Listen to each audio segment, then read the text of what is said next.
Assalamualaikum warahmatullahi wabarakatuh. Waalaikumsalam warahmatullahi wabarakatuh. Bismillahirrahmanirrahim. Alhamdulillahi rabbil alamin. Wassalatu wassalamu ala ashrafil anbiya'i wal mursalin. إمام المتقين سيد الغر المحجلين وعلى آله وأصحابه المجاهدين الطاهرين أما بعد. Saudara-saudara kaum muslimin rahimakumullah, sesungguhnya gaya hidup seseorang sangat ditentukan oleh cara bagaimana dia memandang hidup ini. Dengan kata lain, bagaimana seseorang memandang hidup, begitulah dia akan hidup. Oleh sebab itu, untuk mengubah keadaan seseorang, harus diawali lebih dahulu dengan mengubah caranya memandang kehidupan ini. Itulah sebabnya dalam surah Ar-Ra'd ayat 11 Allah Subhanahu wa ta'ala menjelaskan, Innallaha la yughayyiru ma biqaumin hatta yughayyiru ma bi anfusihim. Allah Subhanahu wa ta'ala tidak akan mengubah nasib dan keadaan satu kaum sampai kaum itu berusaha mengubah apa yang ada di dalam diri mereka sendiri. Yang ada di dalam diri itu tentu tidak lain adalah rule of thinking, bahasa kerennya, state of mind, kata orang Kulon, cara berpikir, cara memandang kehidupan yang akan sangat mewarnai cara orang menjalani kehidupan itu sendiri. Oleh karena itu, pada pertemuan kali ini kita akan membicarakan tentang dasar dan tujuan hidup dari seorang muslim di dalam kehidupan ini. Yang pertama, tentang dasar dan landasan hidup. Seorang muslim tak dapat lain mendasarkan kehidupannya dengan Islam. Di dalam mendasari kehidupan dengan Islam ini, Allah Subhanahu wa ta'ala menuntut, Ya ayyuhalladzina amanu dkhulu fis-silmi kafah. Hai orang-orang yang beriman, masuklah kamu ke dalam Islam itu secara total, secara utuh, secara seluruhnya. Jangan separuh-separuh, jangan sepotong-sepotong. Mendasari hidup dengan Islam artinya menjadikan Islam sebagai way of life, sebagai rule of thinking, sebagai state of mind di dalam kita memecahkan problema-problema kehidupan, sehingga tidak satu persoalan hidup yang bagaimanapun kecilnya sekalipun yang tidak tersentuh oleh nilai-nilai ajaran agama Islam ini.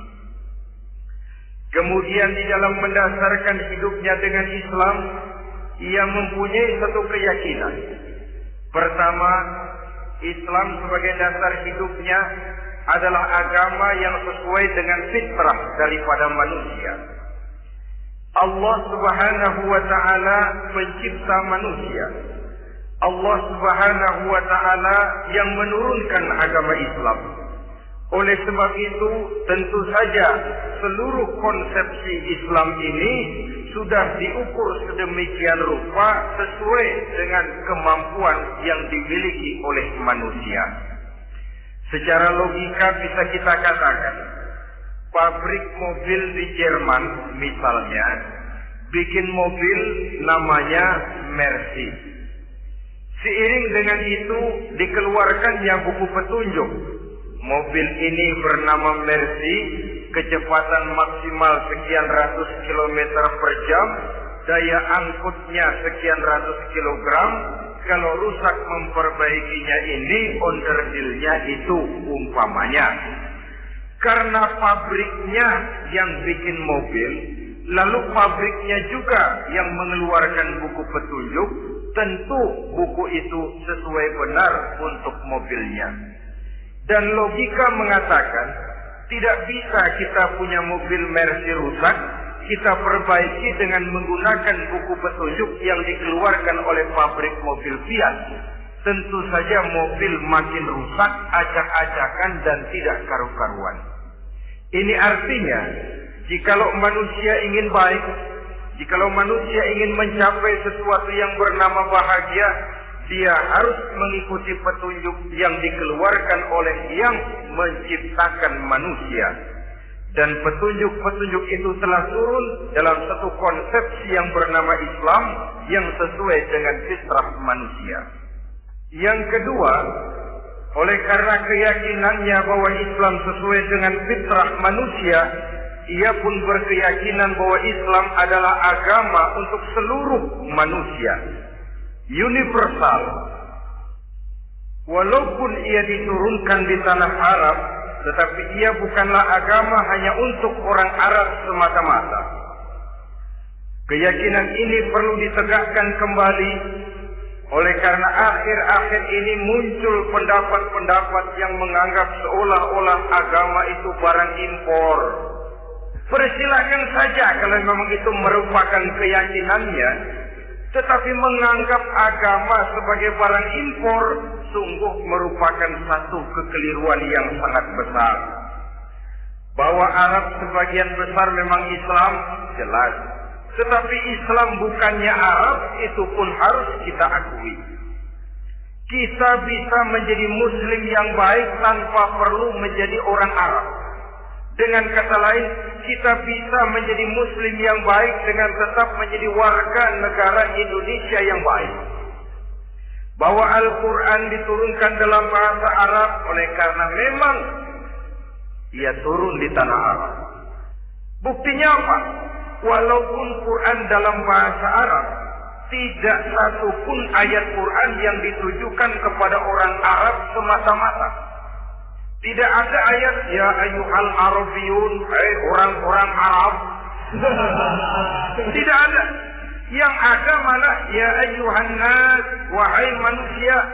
Manusia yang mana? Yang mana saja asal merasa manusia. Kalau tidak merasa manusia, tidak usah terpanggil dengan ayat tadi. Maka dalam mendasari hidup dengan Islam, kita berkeyakinan Islam adalah agama untuk seluruh manusia. Yang ketiga, di dalam mendasari hidup dengan Islam, kita berkeyakinan Islam adalah agama terakhir yang diturunkan kepada Rasul terakhir. Tidak ada Rasul dan Nabi sesudah Nabi Muhammad, dan tidak ada agama lagi sesudah agama Islam. Dasar-dasar keyakinan ini melembaga dalam pribadi kita, membentuk satu keyakinan yang mendasari kehidupan ini, sehingga tidak satu problema yang bagaimanapun kecilnya dalam kehidupan yang tidak tersentuh oleh nilai-nilai Islam. Sejak kita tidur sampai kita bangun tidur, bahkan tidur itu sendiri dan seluruh kegiatan kehidupan yang kita laksanakan dalam 24 jam, tidak satu pun yang tidak tersentuh oleh nilai-nilai Islam. Inilah pandangan hidup Muslim. Jawaban seorang Muslim terhadap problema-problema kehidupan yang dihadapinya, yang di dalam menjawab problema itu ia Islam oriented, berorientasi kepada nilai-nilai Islam. Apa kata Islam tentang pekerjaan yang dihadapinya? Halal kata Islam, halalah dia katakan. Haram kata Islam, haram dia katakan. Islam oriented. Barometer dalam perbuatannya tidak lain daripada nilai-nilai Islam itu sendiri. Dan kemudian di dalam mendasari kehidupan dengan Islam, ia berkeyakinan Islam adalah satu-satunya agama yang benar. Bahasa kerennya, Islam is the single one, the true religion behind the God. Satu-satunya. Keyakinan ini kelihatannya subjektif, tapi memang inilah pokok daripada kehidupan beragama.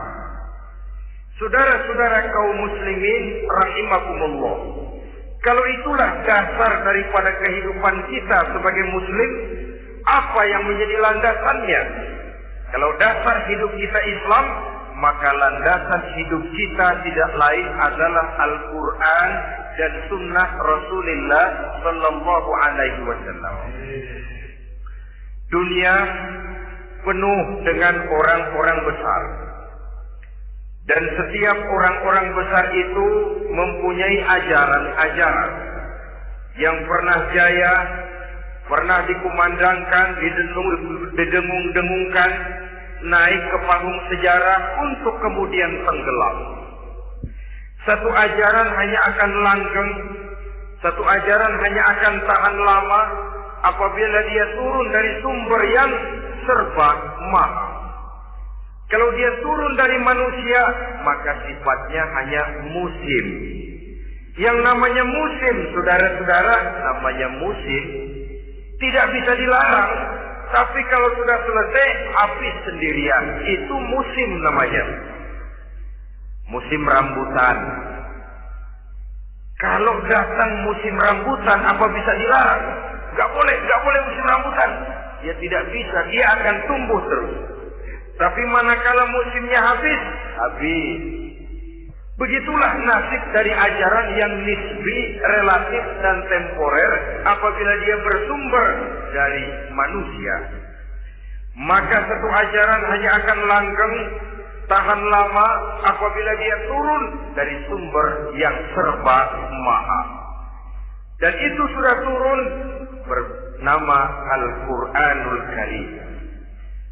Sedangkan sunnah, saudara-saudara, merupakan penjelasan dari apa yang oleh Quran tidak dijelaskan dalam bentuk yang detail, melengkapi apa yang oleh Al-Quran hanya disebutkan dalam bentuk garis besarnya saja. Baik Quran maupun sunnah kita sebut merupakan dasar landasan yang primer. Sedangkan untuk memahami Quran dan Sunnah, kita memerlukan pendapat-pendapat orang yang ahli di bidang itu. Dalam hal ini kita sebut saja dengan ulama. Dan ini merupakan sumber yang sekunder dari landasan hidup kita sebagai seorang muslim.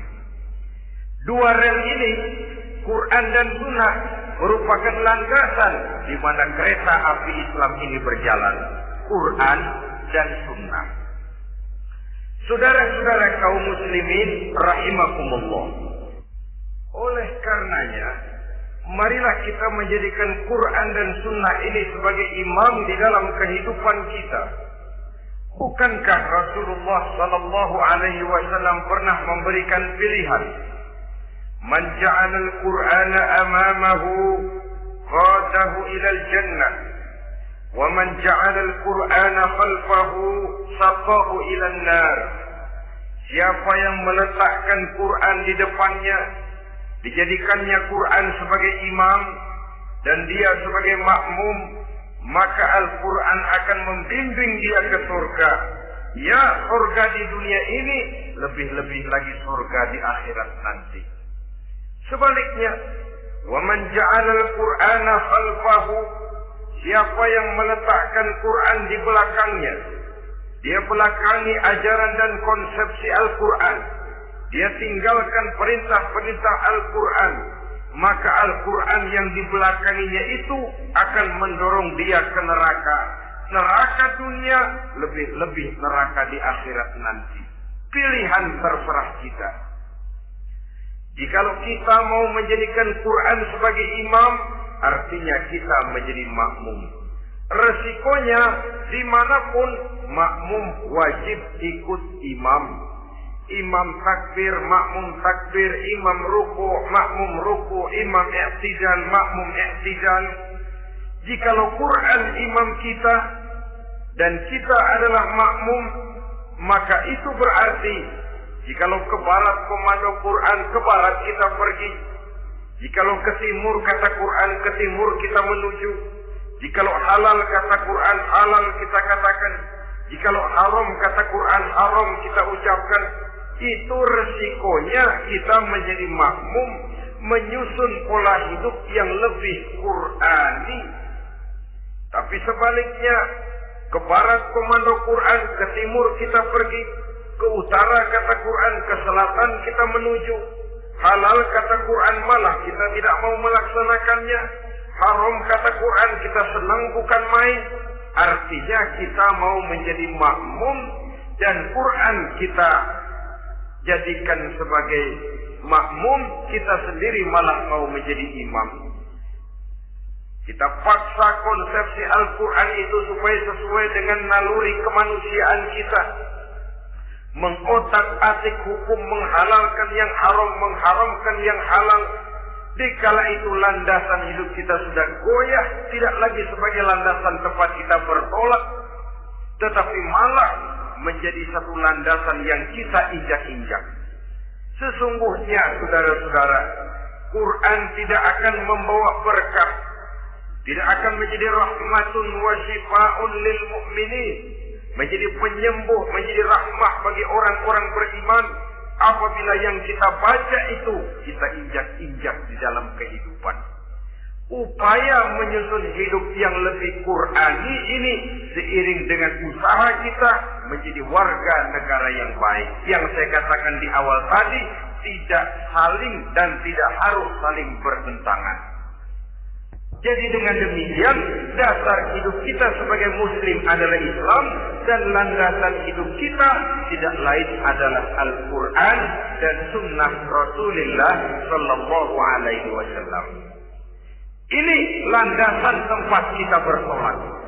Ini yang mewarnai gaya kehidupan kita. Apapun yang mau kita lakukan, tempat kita bertanya lebih dahulu Quran dan sunnah. Saya mau melakukan pekerjaan ini, apa kata Quran? Saya mau pergi ke tempat ini, apa kata Quran? Saya mau berusaha dengan mengerjakan perusahaan ini, apa kata Quran? Merupakan landasan daripada kehidupan kita. Ini yang saya katakan tadi, membentuk rule of thinking, state of mind, bahwa gaya kehidupan kita diwarnai oleh landasan hidup yang bertumpu pada ajaran Al-Quranul Karim dan sunnah Rasulullah Sallallahu Alaihi Wasallam. Baiklah ya, ini yang pertama tentang dasar dan landasan. Yang kedua tentang tujuan hidup. Kalau sudah ada landasan tempat kita bertolak, lalu kemana pantai yang akan kita tuju? Mau apa sih kita hidup ini? Berleha-leha, menjalani acara rutin, bangun tidur sampai tidur lagi, kemudian besok begitu lagi, sampai menunggu datangnya sang ajal? Atau ada satu tujuan yang akan kita capai di dalam kehidupan ini? Apabila kita teliti, maka Al-Quran mengajarkan tujuan hidup setiap muslim pada dasarnya ada dua. Pertama, kita sebut saja tujuan jangka pendek. Tujuan jangka pendek itu sasarannya dunia sekarang ini. Bentuknya horizontal. Targetnya agar setiap pribadi muslim menjadi rahmatan lil alamin, rahmah bagi lingkungannya. Inilah yang oleh agama dinamakan hablum minan nas, yang isinya adalah ilmu dan peradaban.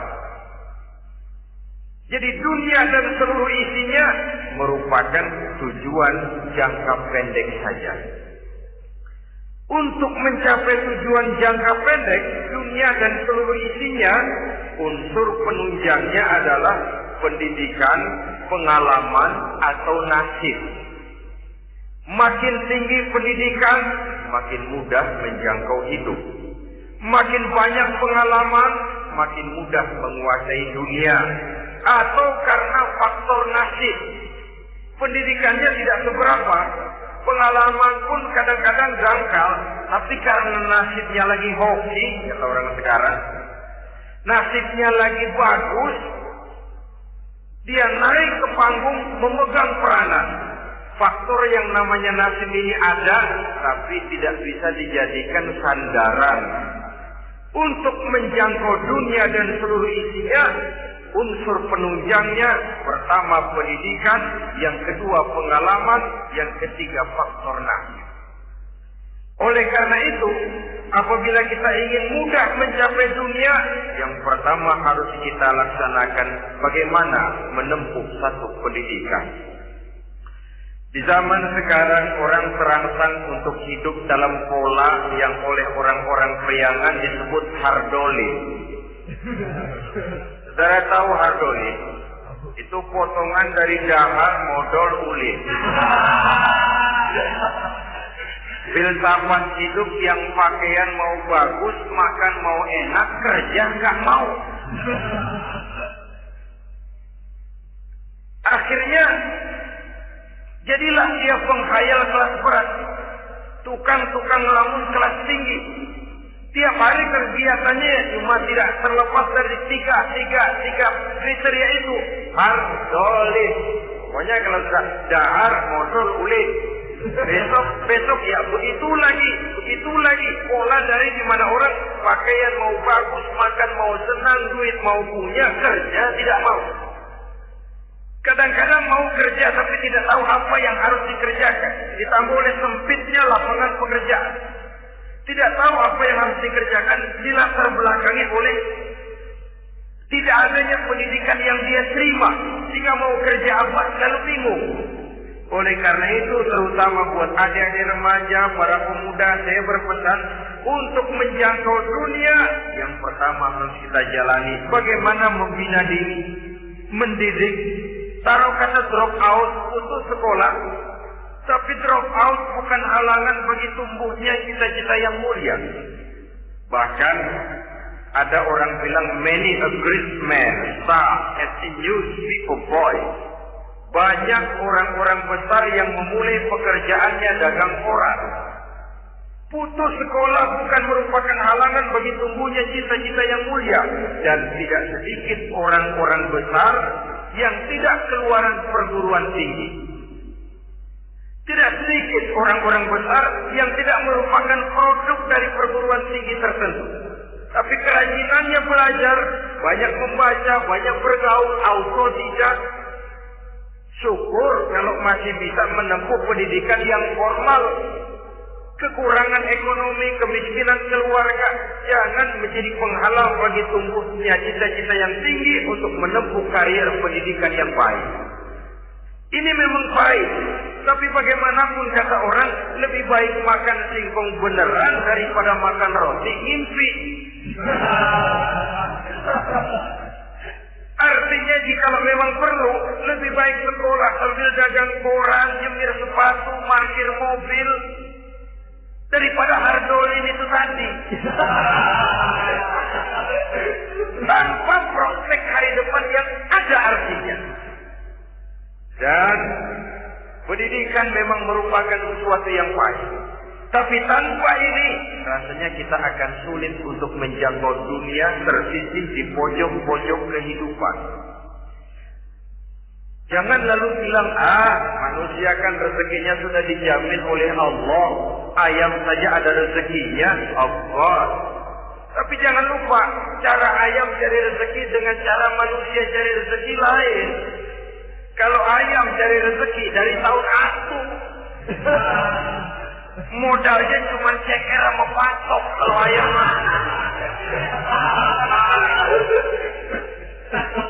Asal bisa nyeker, bisa masuk, ayam dapat rezeki. Pokoknya kersok kan. Tapi manusia cari rezeki, dia harus cari lapangan kerja. Lapangan kerja sulit. Sudah dapat lapangan kerja, harus punya keahlian. Untuk memperoleh keahlian, harus dengan pendidikan. Berhadapan lagi dengan saingan-saingan, karena pasaran tenaga kerja Tiap tahun puluhan kalau tidak ratusan ribu pasaran tenaga kerja yang masuk lapangan kerja. Ini kenyataan. Semakin ke depan oleh tingginya tensi ekonomi, oleh persaingan hidup yang makin tajam, oleh makin menggejalanya pola pikir industrialis yang membuat manusia individu, nilai-nilai semacam ini akan terasa makin berat. Oleh karenanya, tanpa pendidikan sulit untuk menjangkau dunia. Yang kedua, pengalaman, tenaga expert. Sehingga orang mengatakan experience is the best teacher. Pengalaman adalah guru yang paling bijaksana. Dengan pengalaman kita makin dewasa. Dan orang sering mengatakan kegagalan hakikatnya adalah keberhasilan yang tertunda. Jangan takut gagal. Kalau itu akan mengantarkan kita kepada pola hidup yang lebih dewasa, lebih tegar, lebih sanggup menghadapi kesulitan-kesulitan. Dan faktor yang ketiga, nasib. Kadang-kadang orang pendidikannya tidak ada, kadang-kadang pengalamannya tidak seberapa, tapi karena nasib, engkongnya misalnya jadi komandan Hansip, dia naik jadi anggota Hansip. Itu karena faktor nasib saja. Yang ketiga ini ada, tapi tidak bisa dijadikan sandaran dalam arti bahwa kita lalu mengandalkan nasib. Loh, nanti udah gede mau jadi apa? Mesti gimana nasib aja dah. Jadi orang syukur, jadi gembel nasib. Tidak bisa kita menghadapi hidup dalam satu alur spekulasi. Tidak bisa kita menjalani skenario kehidupan ini dengan bersikap untung-untungan. Karena kehidupan walaupun tidak bisa dipastikan, paling kurang bisa dirancang, bisa direncanakan, bisa ditargetkan, bisa dianalisa kemungkinan-kemungkinannya. Walaupun tidak bisa dipastikan, tapi bisa diperhitungkan. Sebagai manusia yang terikat oleh kausaliti, oleh hukum sebab akibat, sewajarnya kita memperhitungkan kemungkinan-kemungkinan itu. Kira-kira 5, 10, 15 tahun yang akan datang, sejauh mana kesulitan-kesulitan dalam kehidupan itu, sejauh mana persaingan dalam hidup, sejauh mana tenaga kerja dibutuhkan, sejauh mana keahlian dan skill menunjang ke arah itu. Kalau tidak, kita akan terjebak di sudut-sudut kehidupan untuk lebih banyak jadi penonton daripada menjadi pemain. Padahal kita ingin jadi pemain, kita ingin atlet, kita ingin punya peranan karena kita oleh agama dituntut menjadi rahmatan lil alamin, menjadi rahmah bagi lingkungan di mana kita tinggal, mewarnai lingkungan, bukan cuma diwarnai oleh lingkungan itu sendiri. Itu tadi tujuan jangka pendek sebagai tujuan yang pertama. Yang kedua, tujuan jangka panjang. Tujuan jangka panjang ini sasarannya adalah akhirat. Bentuknya vertikal, targetnya adalah mardhatillah atau ridho daripada Allah. Dan ini yang oleh agama dinamakan dengan hablum minallah, tali vertikal yang menghubungkan manusia langsung dengan Tuhannya. Untuk mencapai tujuan jangka panjang akhirat ini, unsur penunjangnya adalah prestasi ibadah. Kalau untuk tujuan jangka pendek, dunia dan seluruh isinya, pendidikan, pengalaman, dan nasib memegang peranan yang sangat penting, maka untuk akhirat, pendidikan, pengalaman, nasib tidak punya pengaruh banyak. Unsur penunjangnya adalah prestasi ibadah. Bagaimanapun tinggi pendidikan, bagaimanapun banyak pengalaman, tanpa prestasi ibadah, nol besar kita dalam pandangan Allah Subhanahu wa ta'ala. Saudara-saudara kaum muslimin rahimakumullah, itu sebabnya seorang muslim sholat, puasa, haji, zakat, yang kalaupun ada target dunia itu cuma side effect saja, sekedar satu efek sampingan. Target utamanya tetap tujuan jangka panjang, akhirat dan ridho Allah. Kenapa kita sholat? Untuk mencari ridho Allah. Kenapa kita laksanakan ibadah haji? Untuk mencari ridho Allah. Kita bangun di keheningan malam untuk mencari ridho Allah. Kalau ada akibat dunia, itu cuma akibat sekunder saja. Ada misalnya orang karena tekun ibadah rezekinya lancar, itu baru persekot, baru tanda jadi. Kadang-kadang persekotnya saja sudah nikmat kok, apalagi esnya, kontannya. Sebaliknya kalau ada orang rajin ibadah, rezekinya seret, jangan jadi alasan. Kok lu nggak sembahyang? Alah, tetangga gua rajin sembahyang melarang terus. Ya memang sholat itu bukan dengan target dunia, target akhirat, saudara-saudara. Oleh sebab itu, seorang muslim adalah seorang yang berpandangan luas, berjiwa lapang. Maksudnya apa? Tujuan jangka pendek dan jangka panjang ini harus dia raih kedua-duanya. Ini yang oleh Al-Quran diajarkan agar setiap muslim mencapai fid dunia hasanah wa fil akhirati hasanah. Kebaikan di dunia, kebaikan di akhirat. Itu arti hasanah. Jangan macam orang dulu. Punya istri 2 pergi haji. Yang satu yang muda istrinya namanya Hasanah. Yang satu namanya Khadijah. Waktu tawaf keliling Ka'bah, si suami ini nggak bisa doa apa-apa kecuali Rabbana atina itu. Tiap putaran Rabbana atina fid dunya hasanah wa fil akhirati hasanah. Putaran kedua Rabbana atina fid dunya hasanah wa fil akhirati hasanah. Ini istri tuanya yang namanya Khadijah dengerin aja. Akhirnya di satu saat dia colek suaminya, "Bang, mentang-mentang Hasanah bini muda disebutin melulu. Saya dong disebutin dalam doa." "Iya deh, ntar putaran selanjutnya." Suaminya blow on juga. Putaran kedua dia baca Rabbana atina fid dunya hasanah wa fil akhirati Khadijah.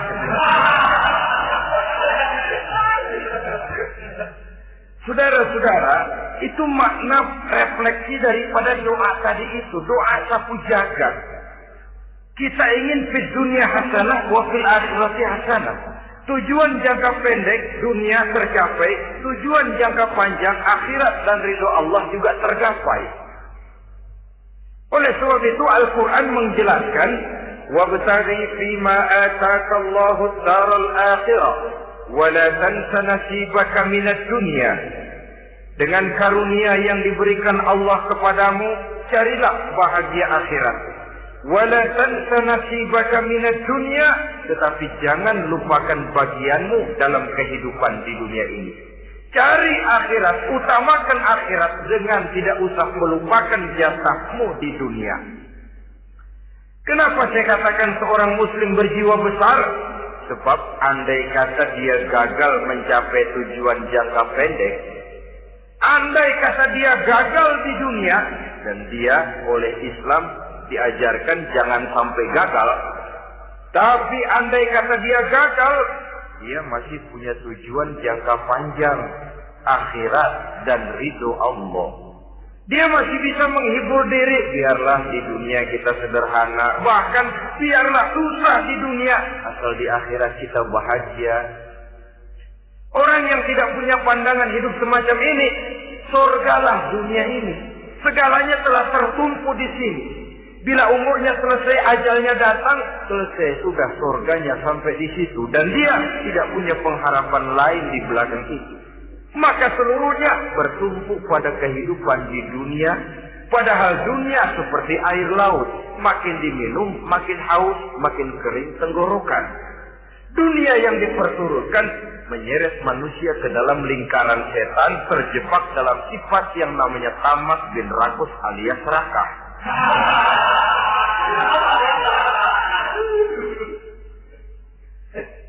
Andai kata dia gagal untuk tujuan jangka pendek, dia masih punya tujuan jangka panjang. Akhirat, dia masih sanggup berkata, biar di dunia kita sederhana. Bahkan biar kebelangkak sengsara susah di dunia, asal di akhirat kita bisa bahagia.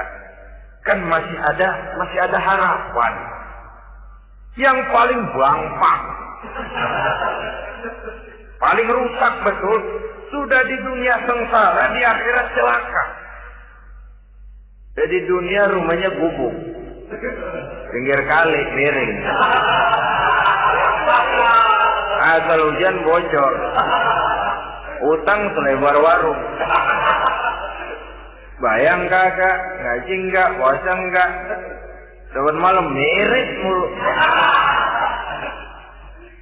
Saudara hadirin yang saya hormati, lalu kapan mau bahagia kalau sudah di sini susah, di sana akan susah juga.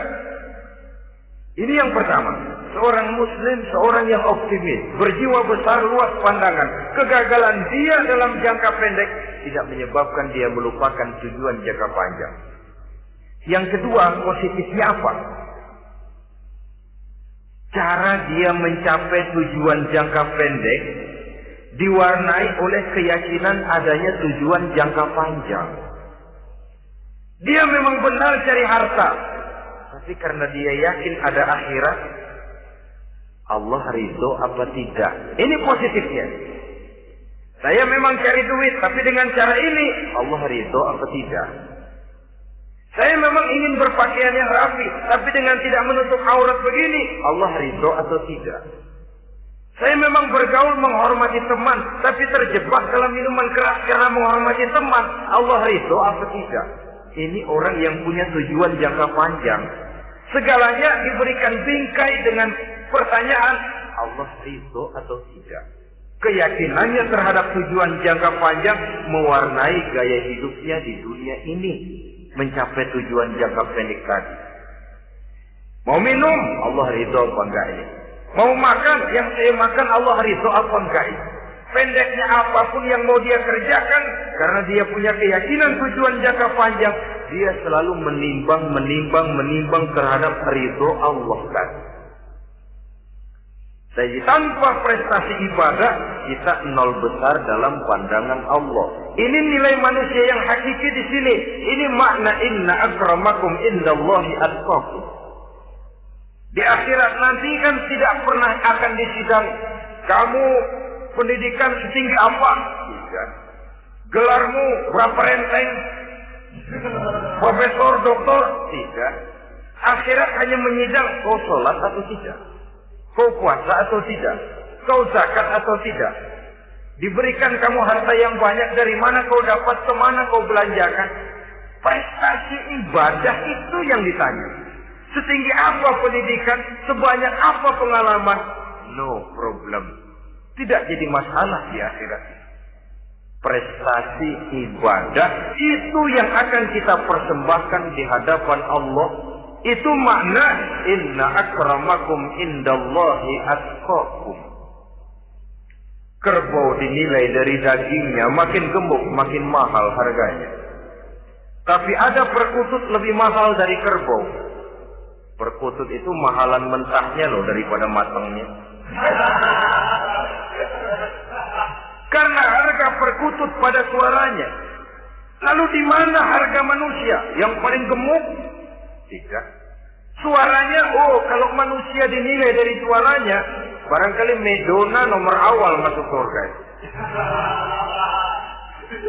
Hanyalah dengan prestasi ibadah kita bisa mencapai tujuan jangka panjang akhirat dan ridho Allah. Nah, baiklah ya. Kalau sudah jelas bahwa kita punya dua tujuan jangka hidup, jangka pendek dan jangka panjang, bagaimana Islam mengajarkan kita meraih dua ini? Pada prinsipnya Islam mengajarkan sistem keseimbangan.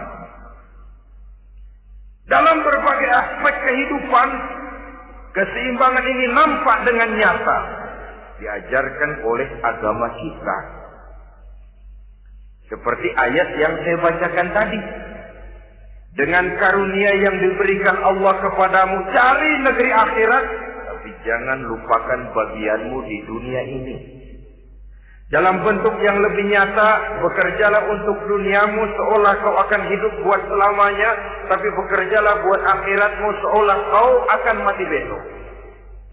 Manifestasinya dalam kehidupan misalnya, orang kaya diperintah membantu yang miskin, tapi orang miskin dianjurkan berusaha. Jangan mengandalkan hidup kepada yang kaya, seimbang. Kamu kaya, betul Pak, bantu yang miskin. Kamu miskin, iya Pak, berusaha. Seimbang. Tuan rumah diwajibkan menghormati tamu, tamu diwajibkan tahu diri, seimbang. Jadi bagaimana kalau sudah kita bekerja di sawah, di ladang, di pasar, di kantor, anggap kita akan hidup selamanya agar timbul gairah kerja. Tapi kalau sudah sholat, anggap kita akan mati besok supaya timbul khusyuknya. Nah, titik tekannya di mana? Stresnya itu. Walaupun Islam mengajarkan sistem keseimbangan, tapi Al-Quran tetap menggarisbawahi walal akhiratu khairul laka minal, bahwa bagaimanapun seimbangnya, akhirat itu lebih utama daripada dunia. Bagaimana implementasinya? Kata orang-orang tua, kalau kita menanam padi, rumput pasti tumbuh, tapi nanam rumput jangan mimpi tumbuh padi. Maksudnya apa? Kalau satu perbuatan kita niatkan karena Allah, dunianya pasti ikut. Tapi kalau satu perbuatan diniatkan karena dunia semata-mata, akhirat akan hilang. Sebab itu, biasakanlah berbuat sesuatu baik untuk tujuan jangka pendek, lebih-lebih untuk tujuan jangka panjang dengan motif lillahi ta'ala. Jadi saya ulangi, satu perbuatan kalau sudah diniatkan karena Allah, dunia biasanya ikut. Tapi kalau diniatkan karena dunia semata-mata, akhirat akan luput. Padahal itu titik tekannya, walal akhiratu khairul laka minal ula. Saudara-saudara kaum muslimin rahimakumullah, ini tujuan hidup. Jadi landasan tempat kita bertolak sudah jelas, pantai yang akan kita tuju dalam kehidupan ini juga sudah nyata. Kita ingin mencapai apa yang dinamakan fid dunya hasanah wa fil akhirati hasanah. Untuk itu perlu ada keseimbangan, tetapi titik tekannya tetap akhirat lebih utama daripada kehidupan dunia ini. Sekarang kalau sudah ada dasar hidup, sudah ada tujuan yang akan kita capai, tentu harus ada alat untuk mencapainya. Semuanya perlu sarana. Bahkan pada hakikatnya dalam kaidah usul fikih para ulama mengajarkan lil wasail hukmul maqasid. Sarana dan tujuan hukumnya sama. Ini mestinya mendidik umat Islam jadi pinter. Jangan cuma berpikir melaksanakan satu pekerjaan, tapi juga berpikir menciptakan sarana untuk terwujudnya pekerjaan itu. Misalnya umat Islam wajib pergi haji kalau mampu, kan begitu toh? Kalau dia umat Islam Indonesia, tentu pergi hajinya ke Mekah. Mekah, Jeddah, Mekah, Indonesia perlu sarana angkutan untuk sampai ke sana. Kapal laut, kapal udara. Artinya umat Islam harus maju di bidang teknologi, bisa menciptakan pesawat, bisa menciptakan kapal laut, sarana yang akan menyampaikan dia untuk bisa melaksanakan ibadah haji. Selama ini kita bertumpu kepada pemikiran, pokoknya kan yang penting gue pergi haji, pakai apa kayak gue punya duit. Dari segi pribadi memang barangkali begitu. Tapi sebagai umat yang harus mencapai kemajuan, apabila diperintahkan melaksanakan sesuatu, kita pun hakikatnya dituntut menciptakan sarana untuk menunjang pelaksanaan sesuatu itu sendiri. Agama mengajarkan an-nazafatu minal iman, kebersihan sebagian daripada iman. Siapa yang menciptakan mesin cuci? sabun keras, deterjen, rinso dan lain sebagainya. Siapa yang menciptakan air condition, pembersih ruangan? Kita hanya berpikir pokoknya kan bersih, mau pakai apa sih? Kita jarang yang berpikir kepada pewujudan teknologi modern untuk menerjemahkan hadis itu. Syukurlah belakangan ini sudah muncul teknokrat muslim yang dijiwai oleh semangat Al-Quran membuka tafsir rahasia konsepsi Islam di lapangan teknologi modern yang makin lama makin menunjukkan tuntutan kebutuhan daripada umat itu sendiri. Dengan demikian, apabila ada tujuan hidup, kita memerlukan alat untuk mencapai tujuan tadi. Supaya tujuan di dunia hasanah wa fil akhirati hasanah tercapai, apa alat yang harus kita pakai? Kita lihat surah At-Taubah ayat 111 memberikan jawaban. Innallaha ashtara minal mu'minina anfusahum wa amwalahum bi anna lahumul jannah. Sesungguhnya Allah telah membeli dari orang-orang beriman diri mereka, harta mereka, bahwa sesungguhnya bagi mereka adalah surga. Coba kita simak ayat ini sejenak, akan nampak dengan jelas bahwa ayat ini hakikatnya merupakan satu transaksi yang nyata benar antara kita dengan Allah. Transaksi jual beli sudah terjadi, dan itu langsung dengan Allah, tertuang dalam pernyataan Quran. Pembeli Allah, penjual kita orang-orang beriman, dagangannya adalah anfus dan amwal, harganya adalah surga. Itu sudah tanda tangan pernyataan kita siap jual beli ya Allah. Apalagi baiat kita apa? Inna salati wa nusuki wa mahyaya wa mamati lillahi rabbil alamin. Salatku, ibadahku, hidup dan matiku cuma untuk Allah Tuhan seluruh sekalian alam. Minimalnya 5 kali sehari semalam baiat ini kita ulang dan kita ulang. Kenapa lalu kita tidak konsekuen? Dalam konteksnya dengan persoalan, maka alat hidup kita itu ada 2. Pertama, anfus. Ini bentuk mufrad dari jamaknya, bentuk jamak dari mufrad nafsun. Biasa diterjemahkan dengan diri. Yang dimaksud dengan diri adalah kepribadian. Yang dimaksud dengan kepribadian ialah kekayaan yang kita miliki dalam kepribadian kita. Artinya bisa tenaga, pikiran, konsep, gagasan, wewenang, ide, pangkat, jabatan, kemampuan, keahlian, skill, itu semuanya masuk ke dalam anfus, diri. Sedangkan amwal bentuk jamak dari mufrad malun, biasa diterjemahkan dengan harta. Pengertian di sini ialah seluruh bentuk-bentuk materi yang berada di bawah kekuasaan kita. Bisa rumah, bisa uang, bisa tanah, bisa kebun, bisa pabrik, bisa peternakan, itu semuanya amwal. Nah, baik anfus maupun amwal, diri, tenaga ke, pikiran ke, harta ke, pangkat ke, jabatan ke, wewenang ke, keahlian ke, untuk tujuan jangka pendek harus jadi rahmah bagi lingkungan. Untuk tujuan jangka panjang harus menunjang jalan menuju ridho Allah. Jadi kalau pangkat kita menjauhkan kita dari ridho Allah, itu bukan nikmat tuh, azab. Punya pangkat bukan melakukan kebaikan, malah melakukan kejahatan, setidak-tidaknya berdiri di belakang kejahatan.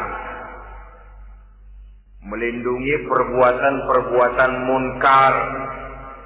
Dalam kelas kakap melindungi korupsi, dalam kelas 3 jadi backing tukang oprok. Umpamanya itu sudah menyalahi alat tidak digunakan untuk mencapai tujuan.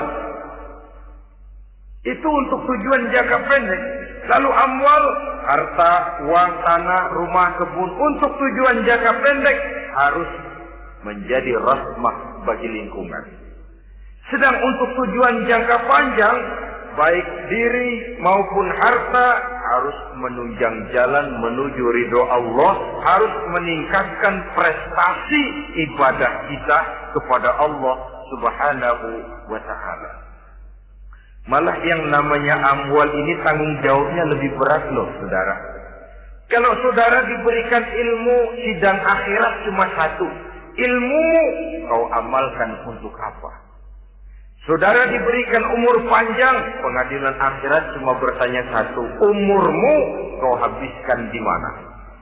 Tapi saudara diberikan harta, pertanyaan akhirat dua, hartamu kau dapat dari mana? Kau belanjakan kemana? Dari mananya dan kemananya ditanya, depan belakang. Kadang-kadang kan ada orang hartanya didapat dari jalan yang halal, dibelanjakan di jalan haram. Kerja peras keringat banting tulang setengah mati, begitu dapat duit beli buntutan, muter-muter kertas cari kode, didapat dari jalan halal dibelanjakan di jalan haram, atau didapat dari cara yang haram dibelanjakan di jalan yang baik, menang judi nyumbang pesantren.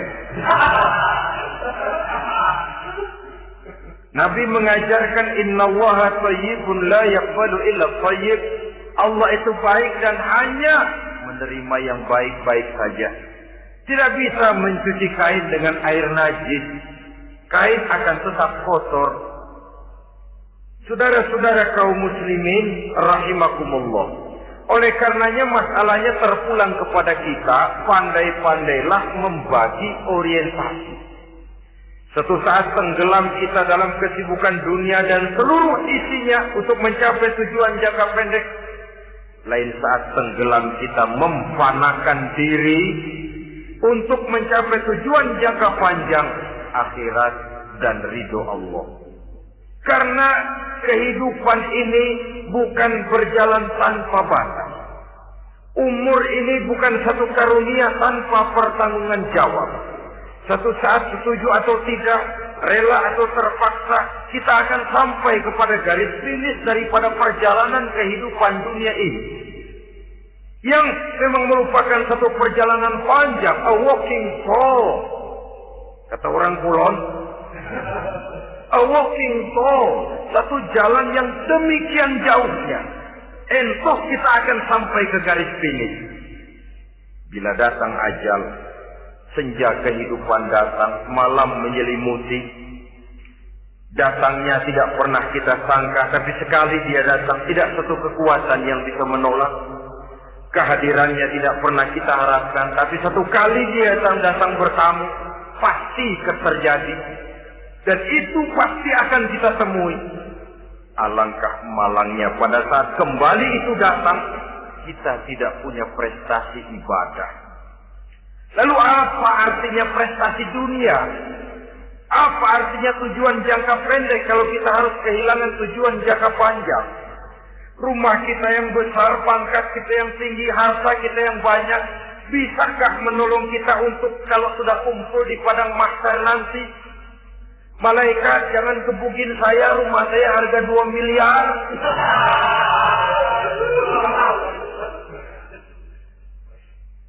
Sudahlah malaikat, damai saja, itu Rolls Royce saya. Pakai saja malaikat, pakai.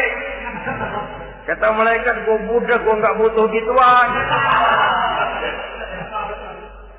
Hanya prestasi ibadah yang bisa menyelamatkan kita pada kondisi semacam itu.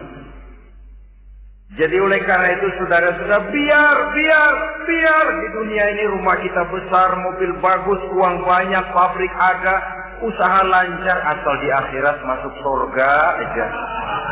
Gak apa-apa. Daripada di dunia sengsara, di akhirat neraka, senangnya kapan? Sudah di sini sengsara, di sana kebelangsak. Itu yang orang-orang tua bilang lacur kuda namanya. Pelan dipecut, kenceng digetak, setengah mati, serba salah. Udah kalau bisa ngomong, gue setengah mati, serba salah. Pelan dipecut, kekencengan ditarik, itu yang namanya lacur kuda begitu. Serba salah posisinya. Untuk itu, pandai-pandailah membagi orientasi. Supaya tercapai tujuan ideal ini, di dunia hasanah, wa fil akhirati hasanah. Ini tentang tujuan hidup. Nah, untuk mencapai tujuan ini, kita tidak berjalan sendiri. Kita perlu teman hidup. Di samping teman hidup, ada pula lawan hidup. Siapa teman hidup kita untuk mencapai tujuan hidup ini? Dalam arti sempit, teman hidup kita suami istri yang taat kepada Allah. Suami istri lebih dari sekedar satu pasangan, juga saling melengkapi, merupakan bagian daripada kehidupan. Suami adalah teman istri, istri adalah teman suami untuk mencapai tujuan hidup tadi. Mencapai di dunia hasanah wa fil akhirati hasanah. Seiring, seirama, selaras, serasi, seimbang, kata orang sekarang. Teman dalam arti sempit. Adapun teman dalam arti luas, setiap orang yang pandangan hidupnya sama dengan kita. Setiap orang yang akidahnya sama dengan kita. Terlepas dari suku bangsa apapun, warna kulit apapun, bahasa apapun. Jikalau keyakinannya sama, pandangan hidupnya sama, dia adalah saudara kita dalam artian yang luas. Islam tidak kenal teritorial. Maka tidak ada itu Islam Jepang. Ya walaupun secara formalnya ada, tapi informal Muslim adalah Muslim. Diikat dengan akidah. Itu teman hidup. Lalu lawan hidup siapa? Pertama iblis. Dalam segala bentuk dan implementasinya. Yang kedua, setiap orang yang pandangan hidupnya tidak sama dengan kita. Secara ideologis, itulah lawan hidup kita. Maka yang teman jadikan teman, yang lawan jadikan lawan. Jangan teman dijadikan lawan, lawan dijadikan teman. Itu namanya kopiah dipasang di kaki, pak bakyak naik ke jidat. Wajar kalau kepala lalu jadi benjol. Salah milih teman, salah cari lawan. Salah milih teman, salah cari lawan. Akibatnya kita yang akan susah di kemudian hari nanti. Saudara-saudara kaum muslimin rahimakumullah, oleh karenanya pandai-pandailah dalam hidup ini. Yang teman jadikan teman, yang lawan jadikan lawan. Kalau lawan kita jadikan teman, sementara teman kita jadikan lawan, dan itu yang banyak terjadi dalam praktek kehidupan, kita tidak akan bisa mencapai tujuan karena akan tertarung di kaki sendiri. Nah, ini sajalah yang kita bicarakan pada pertemuan kali ini. Mudah-mudahan ada manfaatnya. Terima kasih atas segala perhatian. Mohon maaf atas segala kekurangan. Uzikum wa nafsi bitaqwallah. Wassalamualaikum warahmatullahi wabarakatuh.